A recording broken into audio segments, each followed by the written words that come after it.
The regulations were crystal clear from the moment the Zephyrians agreed to establish diplomatic relations with humanity. Article 47b of the Interspecies Cohabitation Protocol explicitly stated that no human dwelling could be accessed by a Zephyrian without completing the formal environmental adaptation procedures, which typically took 6 standard months to complete. The reasoning was sound. Our atmospheric compositions differed significantly, our bacterial ecosystems were incompatible, and, most critically, our emotional resonance fields operated on entirely different frequencies. I had been living on New Terra for 3 years when Lisa first appeared at my settlement's perimeter. She was unlike any Zephyrian I had encountered during my diplomatic training.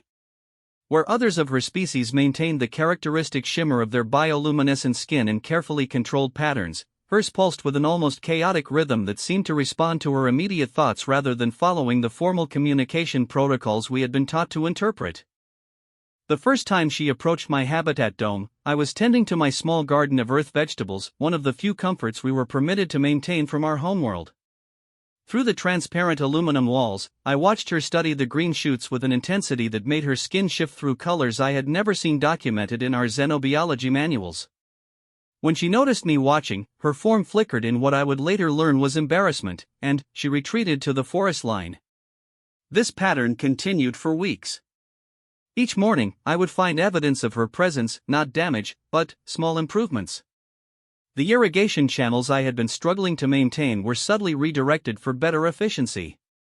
The soil around my struggling tomato plants had been enriched with minerals that caused them to flourish overnight. When a storm damaged my solar collection array, I discovered the next morning that someone had realigned the panels with a precision that exceeded even our automated systems. The rules demanded that I report these interactions. Every human settlement maintained direct communication with the diplomatic corps, and any unsanctioned contact with Zephyrian individuals was supposed to be logged and evaluated. But something about Lisa's careful, almost shy approach to helping made me hesitate. In my daily reports, I mentioned improved garden yields and successful equipment repairs, but I never mentioned her. The first time we actually communicated was during a violent electrical storm that knocked out power to my habitat's life support systems. The backup generators were functioning, but the atmospheric recyclers had been damaged by a power surge. I had perhaps 6 hours before carbon dioxide levels would become dangerous, and the nearest human settlement was 8 hours away by ground transport. I was outside, attempting to jury-rig a temporary solution using spare parts from my communication array, when the lightning illuminated a figure standing at the edge of my compound. Lisa's bioluminescence was pulsing in rapid, complex patterns that I recognized as distress signals, though the specific meaning escaped me. When she saw me looking, she approached the perimeter barrier that marked the edge of my permitted living space. The interaction protocols demanded that we maintain at least 50 meters of distance at all times, but she stopped just outside this boundary and began what appeared to be an intricate series of gestures. Her hands moved through the air in flowing patterns while her skin shifted through colors that seemed to map directly onto her movements. I realized she was trying to communicate something urgent about my situation. Drawing on my basic training in Zephyrian gestural language, I attempted to signal back that I understood there was a problem but couldn't comprehend her specific message. Her pattern became more agitated, and she pointed repeatedly at my damaged equipment, then at herself, then toward my habitat dome. The implication was clear: she wanted to help, but that would require her to enter my living space, a violation that could result in severe diplomatic consequences for both our species. The regulations existed for good reasons. Previous attempts at close contact had resulted in illness for both humans and Zephyrians as our biological systems proved incompatible in unexpected ways. But, as the storm intensified and my equipment continued to fail, I faced a choice between rigid adherence to protocols and accepting help that might save my life. I made the decision that would later be labeled either as a breakthrough in interspecies relations or a dangerous breach of established safety measures. I deactivated the perimeter barrier. Lisa hesitated for only a moment before crossing into my compound. The change in her bioluminescent patterns was immediate and dramatic. Instead of the agitated pulses of concern, her skin began displaying what I can only describe as wonder. She moved with careful, deliberate steps toward my equipment, but her attention seemed equally divided between the technical problem and the simple fact that she was in a human living space for the first time in her species' recorded history. Working together without shared language proved surprisingly intuitive. She possessed an understanding of energy systems that surpassed our human knowledge, while I provided familiarity with the specific human-designed components. Within 2 hours, we had not only repaired the atmospheric recyclers but improved their efficiency beyond their original specifications. When the storm passed and my systems were functioning normally, Lisa should have left immediately. The protocols demanded it, and we both understood the risks. Instead, she stood in my main living area, her skin cycling slowly through colors that seemed to reflect her examination of human domestic arrangements. She approached my bookshelf with the same careful attention she had shown my garden, running her elongated fingers just above the surface of the bound volumes as if she could absorb their contents through proximity. I offered her what hospitality I could, preparing a cup of the herbal tea that had proven safe for Zephyrian consumption during controlled diplomatic exchanges. She accepted it with both hands in a gesture that I later learned indicated profound gratitude and trust within her culture. We sat across from each other at my simple table, two beings from different worlds sharing a quiet moment that violated every rule our species had established for interaction. The conversation that followed was conducted primarily through gestures, basic shared vocabulary, and the universal language of curiosity about the other. She indicated through careful pointing and simple words that she had been observing human settlements for months, trying to understand our ways of living. Her interest wasn't scientific in the way of the formal cultural exchange programs, it was personal, driven by a desire to understand what made humans create homes rather than simply inhabit spaces. In return, I shared what I could of human domestic life, showing her photographs of Earth homes, explaining the purposes of various objects, and demonstrating simple activities like cooking and reading.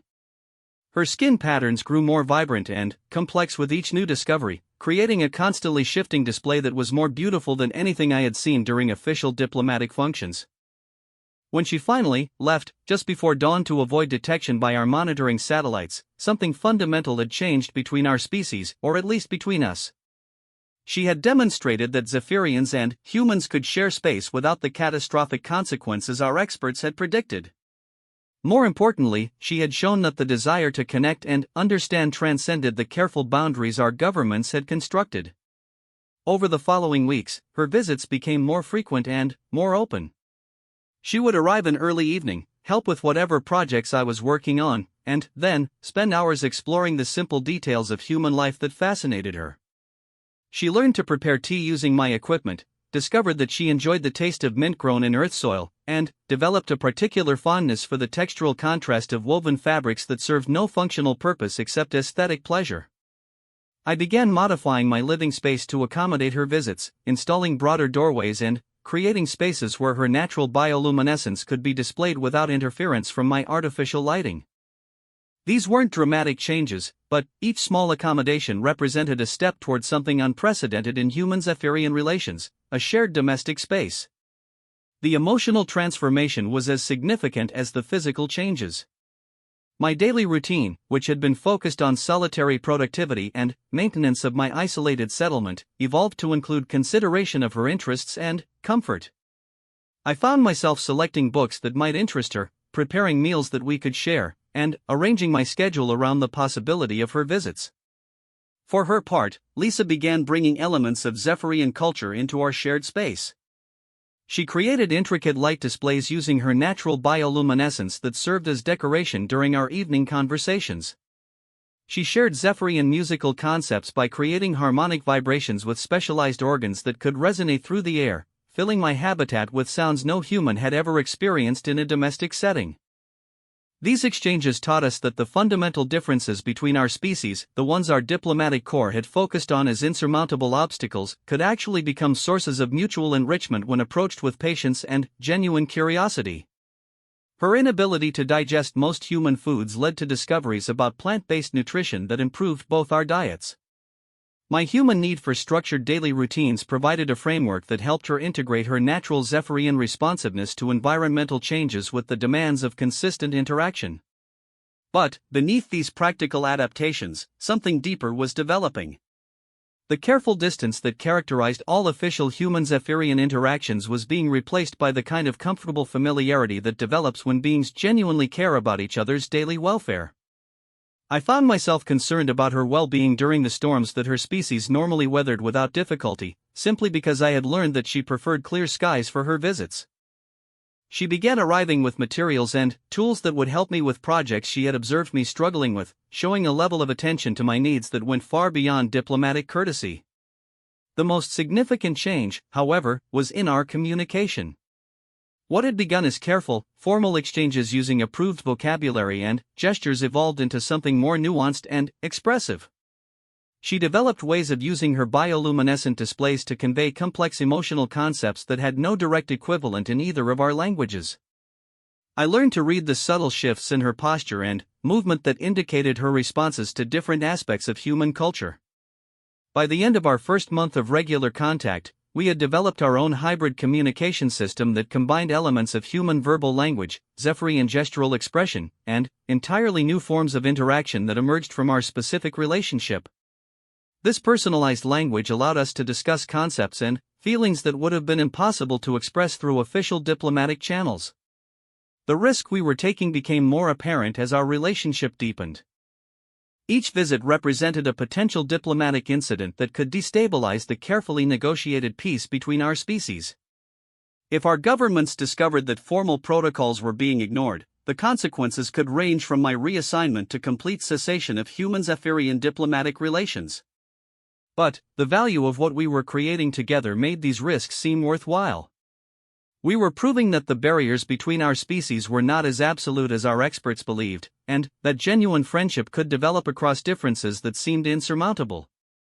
More importantly, we were discovering that the act of sharing daily life, the simple routine activities that make a space feel like home, created bonds that transcended species boundaries. Part 2. The man who destroys his weak self. The moment of crisis arrived on a day when both moons were visible in the daylight sky, a configuration that the Zephyrians considered significant for major life transitions. I had been documenting our interactions in a private journal, knowing that someday this record might be important for future human-Zephyrian relations, but also using it as a way to understand the changes occurring within myself. The man who had first encountered Lisa at his settlement perimeter had been cautious, rule-following, and fundamentally isolated despite his important role in human colonial administration. My training had emphasized maintaining professional distance, following established protocols, and viewing alien contact through the lens of potential threats and opportunities for humanity rather than as possibilities for personal connection. But daily interaction with Lisa was systematically dismantling these carefully constructed barriers. Each evening spent sharing meals prepared with ingredients from both our worlds, each conversation that revealed new aspects of Zephyrian philosophy and human psychology, each small gesture of care that crossed species boundaries was making it impossible to maintain my previous worldview. The transformation began with my understanding of home itself. Before Lisa's visits, my habitat had been functional space, a protective environment that allowed me to survive and work on an alien world. Her presence revealed possibilities I hadn't considered. She showed me that spaces could be shaped by the relationships they contained, that the arrangement of objects and light could reflect care for others, that the simple act of preparing a comfortable place for someone to rest could be an expression of profound regard. Under her influence, I began modifying my living environment in ways that went beyond practical accommodation. I installed panels that could display the shifting light patterns she created during our conversations, transforming our communications into environmental art that continued to glow softly even after she left. I rearranged furniture to create spaces optimized for the flowing gestures that were central to her culture's expression, and established quiet areas where she could practice the meditative light cycling that was essential to Zephyrian psychological health. These changes reflected deeper alterations in my fundamental priorities. The diplomatic protocols I had followed for years began to seem less like necessary safeguards and more like arbitrary obstacles preventing meaningful connection.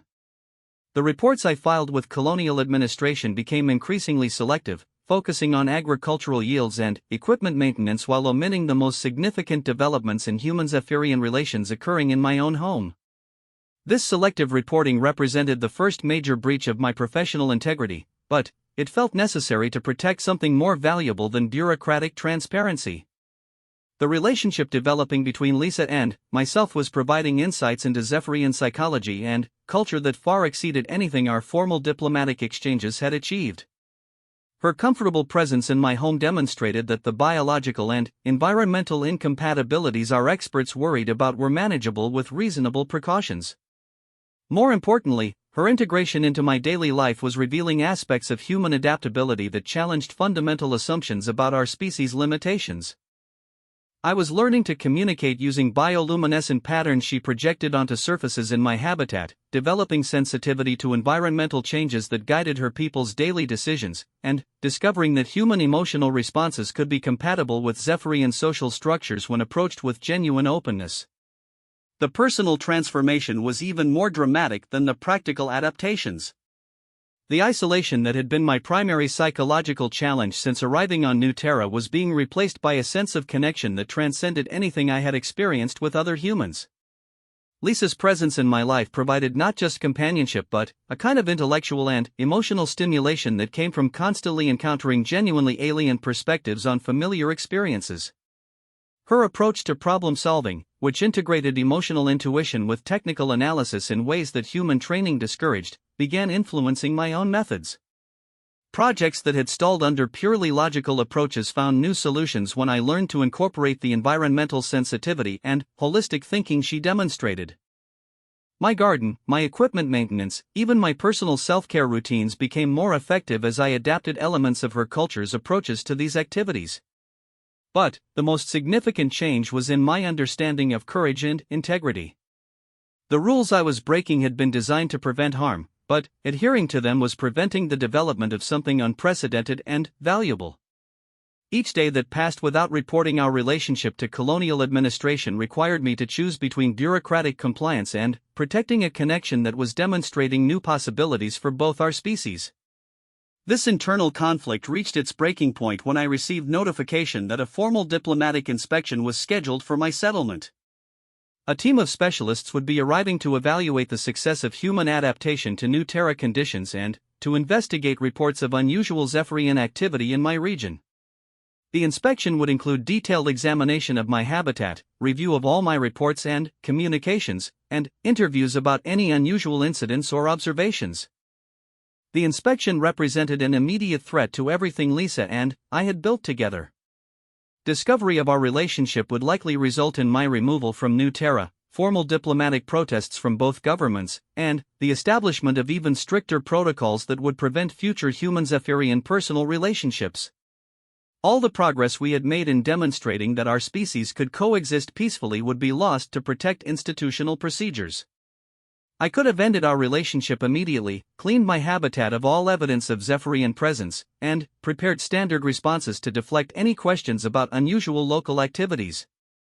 This approach would have protected my career, maintained official protocols, and avoided any diplomatic complications.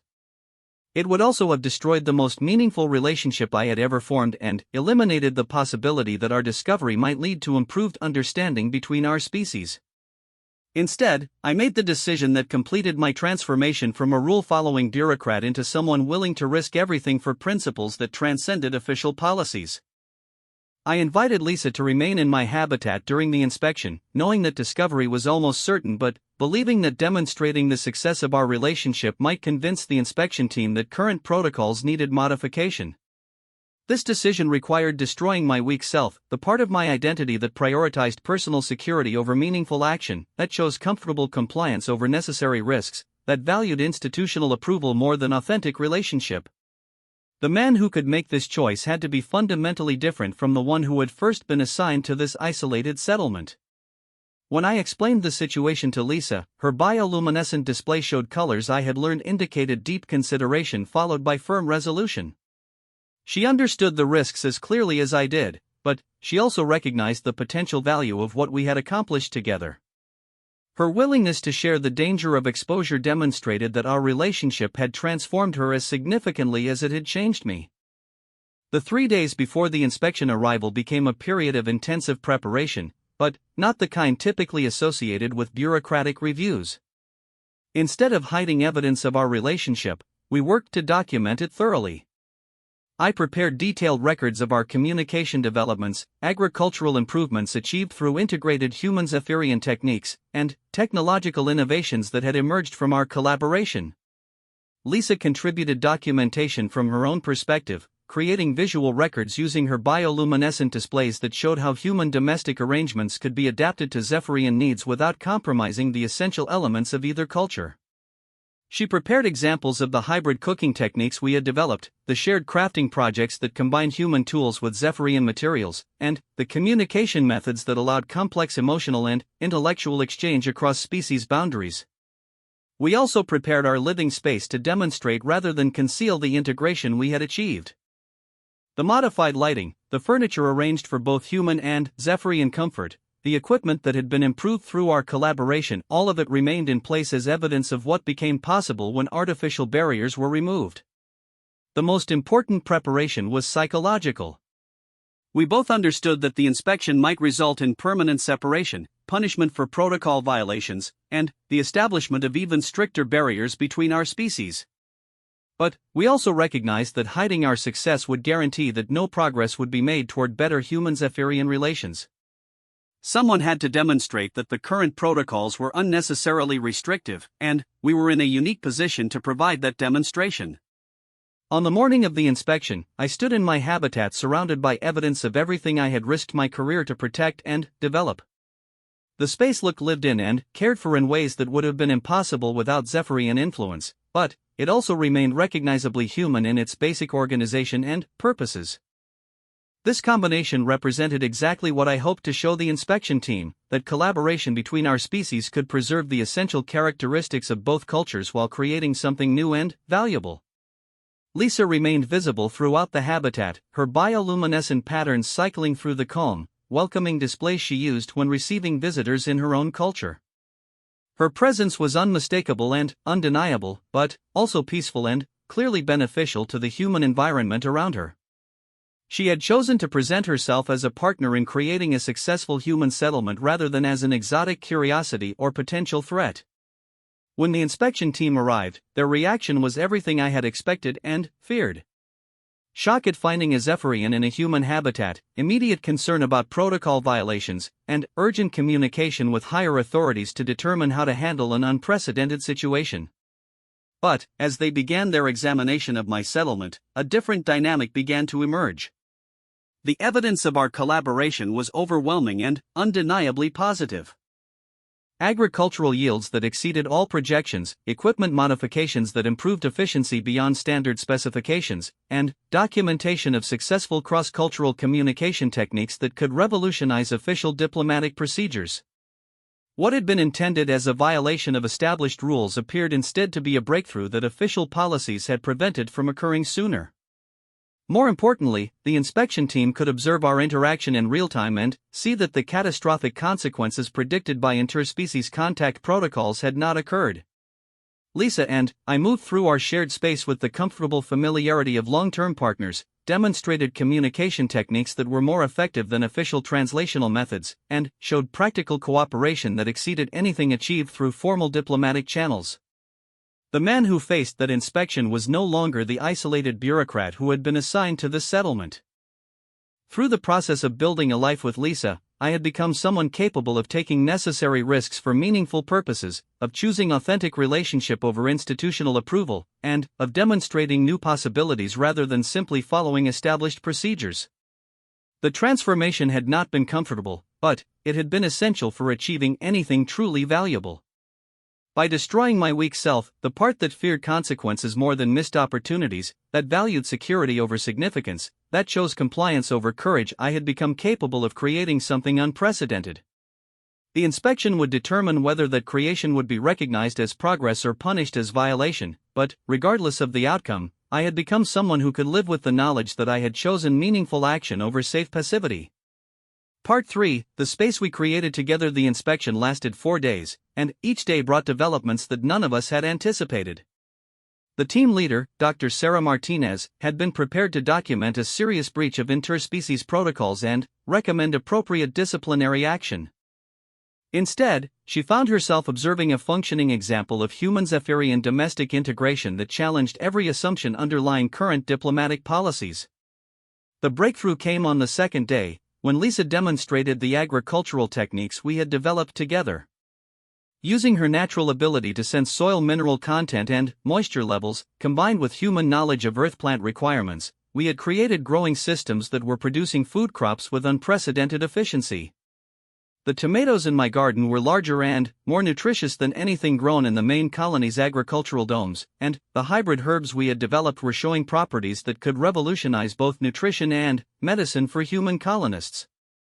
Dr. Martinez documented these innovations with the thorough attention of a scientist who recognized their significance. But, more importantly, she began asking questions about our communication methods, our daily routines, and the practical aspects of maintaining a shared living space across species boundaries. Her interest shifted from investigating violations to understanding innovations. The other team members showed similar evolution in their perspectives. The xenobiologist, Dr. James Kim, had expected to find evidence of biological incompatibility that would support current safety protocols. Instead, he discovered that our careful attention to environmental controls and gradual adaptation had allowed us to share space without any of the health problems that had occurred during previous contact attempts. His detailed medical examination showed that both Lisa and I had actually experienced health improvements during our cohabitation period. The cultural specialist, Dr. Elena Rodriguez, documented communication innovations that exceeded anything achieved through formal diplomatic channels. Our hybrid language system, which combined verbal, gestural, and bioluminescent elements, allowed for more precise and emotionally nuanced exchanges than either species could achieve independently. She spent hours recording our conversations and analyzing the efficiency of information transfer we had developed. But the most significant development occurred on the third day, when communication arrived from both colonial administration and the Zephyrian Cultural Council. Word of our situation had reached the highest levels of both governments, and, rather than the punitive response we had expected, both authorities were requesting detailed documentation of our experience for potential policy review. The political context had been changing in ways that none of us fully understood. Growing pressure from colonists who wanted more flexible interaction with Zephyrian communities, combined with Zephyrian interest in human technological innovations, has been creating momentum for revision of existing protocols. Our relationship had emerged at a moment when both governments were looking for evidence that closer cooperation might be possible. Dr. Martinez explained that our demonstration of successful integration was being viewed as a pilot program that could guide future policy development.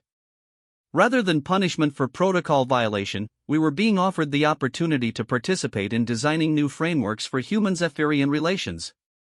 The inspection had been transformed from disciplinary review into research documentation. This development changed everything about our situation but also validated everything we had risked to create. The relationship that had begun as personal connection between two individuals was being recognized as a model for broader social innovation. The space we had created together, physical, emotional, and cultural, was demonstrating possibilities that neither species had imagined for interplanetary cooperation. The documentation process became an intensive collaboration between the inspection team, Lisa, myself, and specialists who began arriving from both colonial administration and Zephyrian cultural centers. Our home became a research location where experts could observe integrated human-Zephyrian domestic arrangements in operation and develop protocols based on proven success rather than theoretical concerns. Over the following weeks, our private space was gradually transformed into something unprecedented, the first official human-Zephyrian shared residence.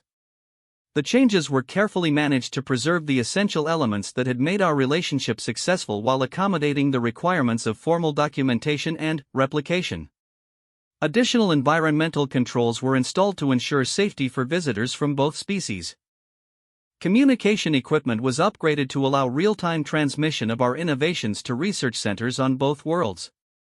Living areas were expanded to accommodate the researchers and diplomats who were using our home as a training location for future integrated communities.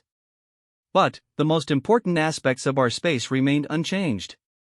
The comfortable arrangements we had developed for sharing meals, the lighting systems that accommodated both human and Zephyrian needs, the furniture and equipment that reflected our collaborative problem-solving, all of these elements were preserved as essential components of successful integration. The emotional atmosphere we had created together also survived the transition to official recognition. The sense of mutual care and attention that characterized our daily interactions became a model for training programs designed to prepare other humans and Zephyrians for similar relationships. The patience and curiosity that had allowed us to overcome initial communication barriers were identified as essential skills for successful interspecies cooperation. Lisa's perspective on these developments provided insights that were crucial for understanding the broader implications of our success. Through careful questioning by Zephyrian cultural specialists, we learned that her initial interest in human domestic arrangements had been shared by many of her people, who had been observing human settlements with growing curiosity about our approaches to creating comfortable living spaces. Her willingness to risk formal disapproval by entering my habitat had been motivated not just by personal interest but by recognition that her people needed to understand human culture more deeply to develop effective long-term relations. The success of our relationship was proving to other Zephyrians that meaningful connection with humans was possible without losing essential aspects of their own cultural identity. From the human perspective, our experience was demonstrating that successful colonial adaptation might require closer integration with local species than current policies permitted.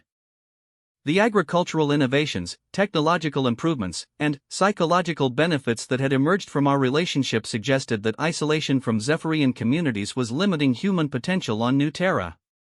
6 months after the inspection, our home had become the central location for the New Terra Integration Project, a formal program designed to develop and test protocols for human Zephyrian cooperative communities. Volunteers from both species were participating in structured programs that used our relationship as a model for creating successful cross-cultural partnerships. The success of these programs led to policy changes that would have been unimaginable when Lisa first approached my settlement. New colonists were being offered the option to participate in integrated communities where humans and Zephyrians could develop collaborative relationships under controlled conditions. Existing settlements were being provided resources to establish exchange programs that allowed for gradual, supervised interaction between members of both species. Most importantly, the diplomatic framework that had kept our species separated by rigid protocols was being replaced by flexible systems that prioritized successful outcomes over procedural compliance. The discovery that individual relationships could develop successfully across species boundaries was leading to recognition that larger social integration might be not only possible but beneficial for both communities. But, beyond these policy implications, our experience had created something more personal and immediate, a functioning example of what became possible when beings from different worlds chose to build life together. The space we shared had evolved from my isolated human habitat into something that belonged fully to neither of our species but reflected the best characteristics of both. The morning routine we had developed combined human structured scheduling with Zephyrian responsiveness to environmental conditions, creating daily patterns that were both predictable and adaptable. Our meal preparation incorporated human cooking techniques with Zephyrian nutritional wisdom, producing food that was more satisfying and healthful than either of our traditional approaches achieved independently. Even our recreational activities had become hybrid practices that drew from both cultures' approaches to relaxation and creative expression. The communication system we used had evolved far beyond the basic gestural exchanges where we started. Lisa had learned to speak human languages with remarkable fluency, while I had developed ability to interpret and even produce basic bioluminescent displays that allowed me to participate in Zephyrian emotional and aesthetic communications. Our conversations moved fluidly between verbal, gestural, and light-based elements depending on what we were discussing and how we were feeling.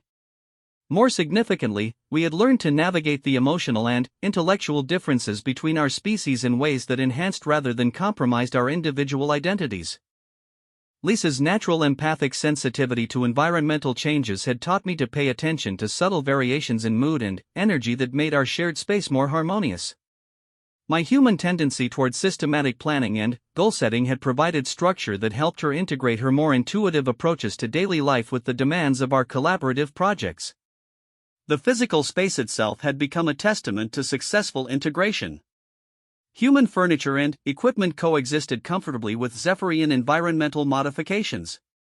Lighting systems provided both the steady illumination humans needed for detailed work and the variable, color-shifting displays that were essential for Zephyrian psychological health. Temperature and atmospheric controls maintained conditions suitable for both species without compromising the comfort of either. But, the most remarkable aspect of our shared environment was how natural it had become.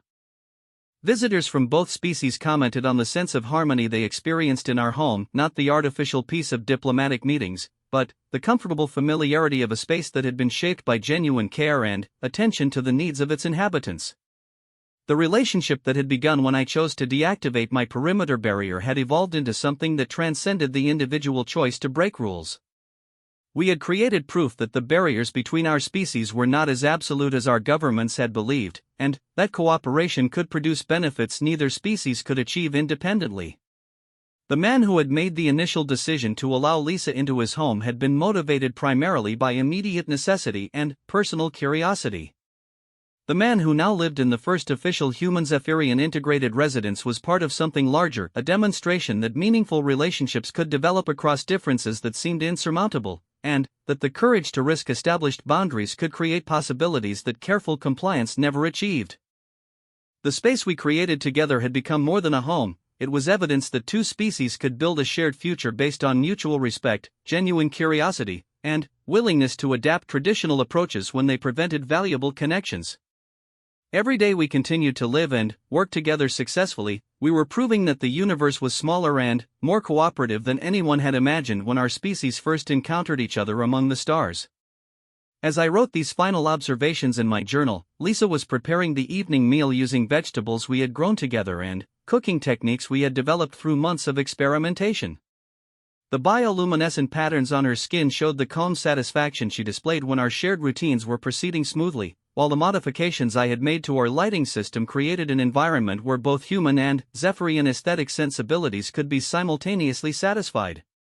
Tomorrow would bring new visitors, researchers, diplomats, and volunteers eager to learn whether our success could be replicated in other locations and circumstances. But tonight was ours, a quiet evening in a space that belonged fully to neither of our species but had become home for both of us through the simple decision to choose connection over isolation, innovation over compliance, and hope over fear. The rules I had broken by allowing her to enter my home had been replaced by new principles we created together, that meaningful relationships required courage to move beyond established boundaries, that cooperation across differences produced benefits neither party could achieve independently, and that the choice to build something together was always more valuable than the safety of remaining alone. Final documentation note: this account represents the first comprehensive record of successful long-term human Zephyrian domestic integration. The relationship described herein has served as the foundation for current interspecies cooperation protocols and continues to provide guidance for expanding human-alien relations throughout the colonial territories. The principles of gradual adaptation, mutual respect, and collaborative innovation documented in this report have been successfully applied in 17 additional human Zephyrian partnerships and are currently being tested with 3 other alien species. The space created by Marcus Chen and Lisa remains active as the primary training center for interspecies integration programs and stands as proof that the barriers between intelligent species are often less absolute than initial contact protocols suggest. Their success continues to inspire new possibilities for cooperation, understanding, and shared prosperity among the diverse communities that now call New Terra home. End of documentation. Word count, approximately 8,000 words.